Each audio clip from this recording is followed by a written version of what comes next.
అబ్బాబ్బా ఈ అల్లం వెల్లుల్లి పొట్టు తీయాలంటేనే భయం అవుతుందండి. ప్రతిసారి అల్లం వెల్లుల్లి పేస్ట్ అయిపోతే ఏమనిపిస్తుంది అంటే నాకు మళ్ళీ పొట్టు తీసి మిక్సీ పట్టాలా, వామ్మో పెద్ద టాస్కే ఉందిరా బాబాయ్ అనిపిస్తుంది. మీకు కూడా ఇలాగే అనిపిస్తుంది ఒకసారి కామెంట్ చేయండి. ఇంకా ఇక్కడ మరి రియాన్ష్కి అయితే ఫీవర్ వచ్చిందండి. వాడికైతే కోల్డ్ ఫీవర్. ఇప్పుడు వెదర్ ప్రాబ్లం కదా, పిల్లలందరికీ అంతే కోల్డ్ ఫీవర్ స్టార్ట్ అయిపోయింది. ఇంకా వాడి ఫేస్ చూసారు ఎంత డల్గా ఉందో.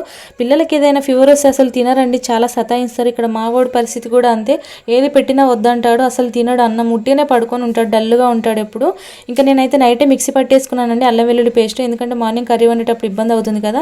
వండుతున్నానండి ఆలు కర్రీ. ఎంతమందికి ఇష్టమో ఒకసారి కామెంట్ చేయండి.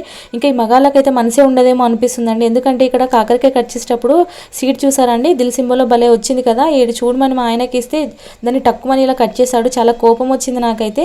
ఇంకా ఇక్కడ సర్వే జరుగుతుంది కదా అండి, సర్వే కోసం రాసుకోవడానికి అయితే వీళ్ళు వచ్చారండి. ఇంకా మాదైతే రాసుకోవడం అయిపోయింది. పైన జ్యోతక వాళ్ళు ఉంటారు కదా, కానిస్టేబుల్ అక్క వాళ్ళు, వాళ్ళది కూడా రాసుకున్నారండి. ఇంకా వీడియో నచ్చితే లైక్ చేయండి.